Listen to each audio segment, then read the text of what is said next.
C'est une grande farce que ce Dodd-Frank Act qui ne sera jamais appliqué.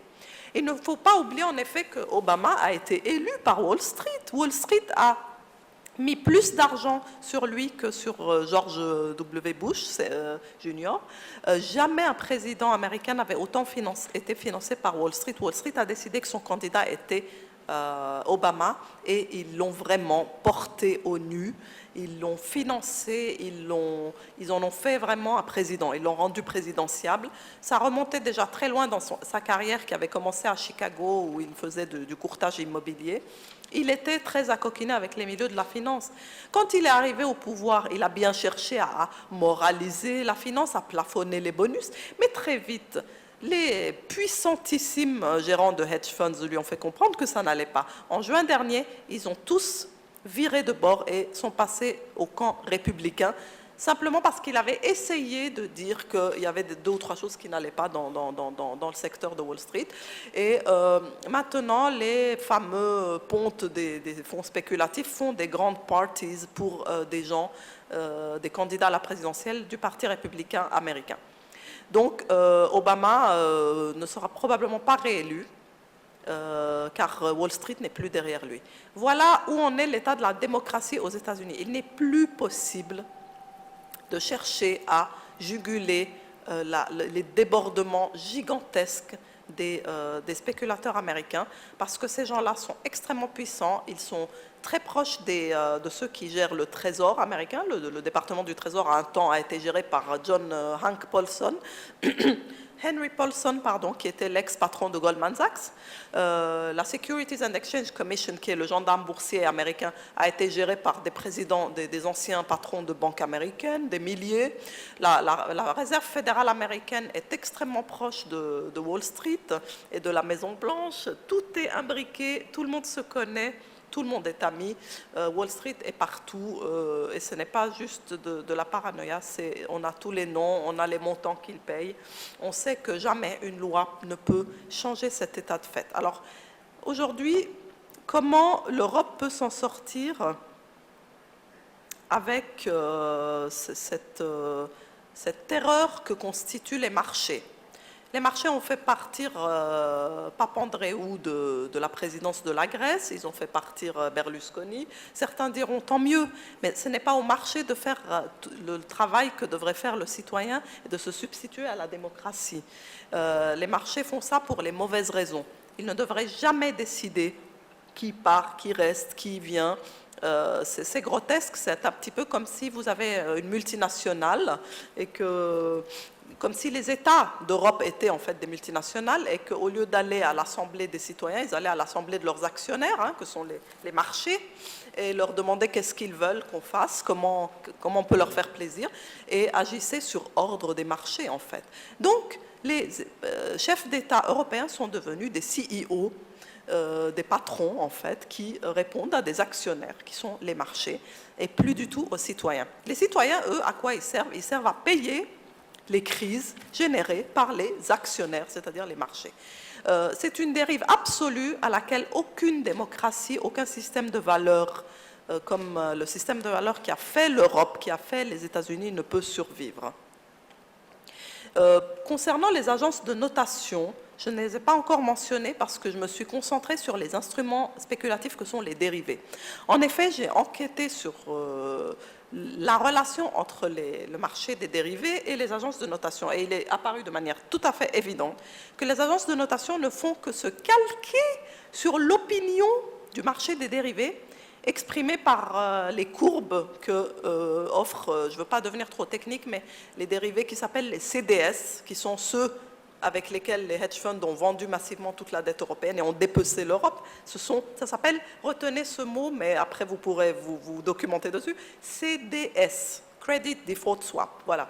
Cet instrument-là, tous les gens qui travaillent dans des banques et qui ont des terminaux Bloomberg, ils suivent le marché des CDS et regardent ce que dit le marché des CDS de la dette de tel et tel pays. Si je me réveille un matin, je vais à mon bureau, je suis banquière, hein, je vais devant mon écran Bloomberg et je vois que le marché des CDS trouve que la dette allemande aujourd'hui est hyper risquée. Je vais tout de suite prendre toutes mes décisions d'investissement par rapport à ça. Eh bien, même les agences de notation se mettent à faire ça maintenant et suivent ce que dit le marché des CDS. Et pourtant, c'est un marché qui est régi par une poignée de spéculateurs. C'est vraiment un marché minuscule et opaque, mais qui utilise beaucoup de leviers, qui est hyper manipulé, qui répand des fausses rumeurs, qui est un marché de raideurs, un marché d'escrocs, si vous voulez. Eh bien, tout le monde le regarde, se calque dessus et suit ses opinions. Donc, en fait, ce marché peut décider qu'un pays, que des centaines de millions de fonctionnaires vont être à la rue. Alors, le système est cassé, il ne marche plus, on l'aura compris. Je pense que le politique là-dedans, même le mot politique, perd beaucoup de son sens parce qu'au jour d'aujourd'hui, l'économie régit vraiment l'essentiel de nos vies. Et le pire, c'est que cette complexité fait que ça nous échappe très souvent. Et donc, on est relativement docile face à ça, parce que qui c'est qui s'intéresse au CDS, qui comprend, même moi qui suis journaliste financière depuis 15 ans et qui essaye d'avoir accès à ces hedge funders, là, ces fonds spéculatifs, ils sont secrets sur leur stratégie, ils ne disent jamais ce qu'ils font, même leurs propres clients, ils ne leur disent pas ce qu'ils font, ils leur disent regardez juste les rendements qu'on vous donne, mais ne regardez pas ce qu'on fait.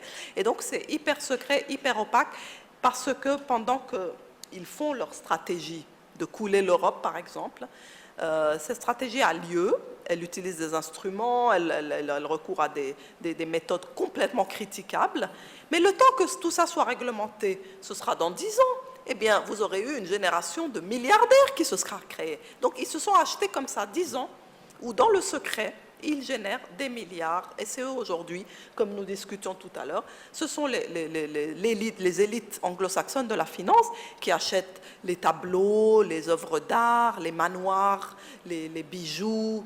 Ce sont eux qui vont dans les ventes aux enchères de Sotheby's et de Christie's, qui ont les plus belles voitures, les plus belles maisons. C'est vraiment la nouvelle aristocratie du monde. Clairement, ça ne peut pas continuer comme ça. Je pense que l'Europe s'en est rendu compte et qu'il y a eu des propositions. Je ne sais pas si vous connaissez monsieur Filoche du Parti socialiste français.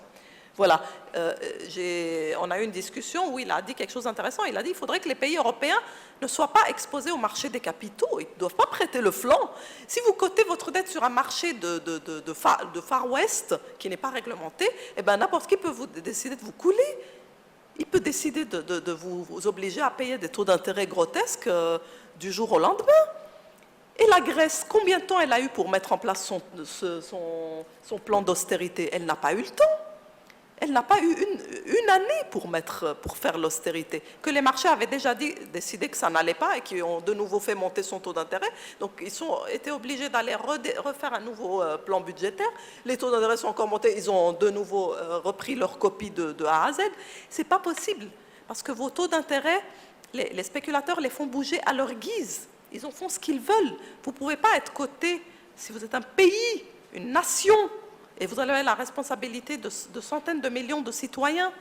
Vous ne pouvez pas avoir votre dette exposée à ça. Donc, il y a une méconnaissance du degré de férocité de la spéculation internationale qui est devenu aujourd'hui le moyen de faire de l'argent. À une certaine époque, un des moyens, je dirais, c'était le blanchiment d'argent, l'évasion fiscale, et ça le reste un petit peu dans une certaine mesure aujourd'hui. Mais je dirais que depuis quelques années, c'est la spéculation qui fait plus d'argent. Donc les profils de gens qui géraient des fortunes en secret, par exemple en Suisse, pour aider beaucoup d'Africains et de Russes et de Français à échapper au fisc, c'était un profil très en vue dans les années 60 à 80. Depuis les années 2000, c'est le profil du trader spéculateur qui est le profil en vue, celui où tout le monde veut être pour faire de l'argent, clairement. Mais tout comme les instruments de la spéculation sont jalousement préservés de toute réglementation et même de la connaissance du public, les instruments de l'évasion fiscale le sont aussi. Il m'a par exemple fallu enquêter pendant une année pour écrire un livre sur le fait qu'aujourd'hui, l'évasion fiscale est devenue un produit de riches et qu'il existe un instrument qui s'appelle le trust discrétionnaire et irrévocable. Je mentionne au passage que c'est aussi un instrument anglo-saxon, qui est devenu l'instrument roi de l'évasion fiscale. Ce n'est plus le secret bancaire suisse qui a été détruit maintenant, c'est le trust. Et donc, De la même façon que le trust a toujours échappé à toute réglementation, à tout échange d'informations fiscales, qu'il a été au-dessus des lois, qu'il est destiné aux plus grandes fortunes, de la même façon, les dérivés financiers qui servent à créer d'énormes fortunes, à flouer des États, à couler des États et à appauvrir des millions de gens, ça reste au-dessus de toute réglementation et de toute même connaissance, parce que c'est tout simplement beaucoup trop complexe et souvent même beaucoup trop coûteux à enquêter, pour démanteler, pour dévoiler. Personne au niveau des États aujourd'hui n'a ni l'énergie, ni la motivation, ni le soutien pour aller dans ce domaine-là et en fait percer cette bulle, crever cet abcès, aller vraiment dévoiler ce que sont ces instruments qui constituent pour moi aujourd'hui le trou noir du capitalisme. Je vous remercie de votre attention. Je ne sais pas si je suis dans les temps, mais merci beaucoup.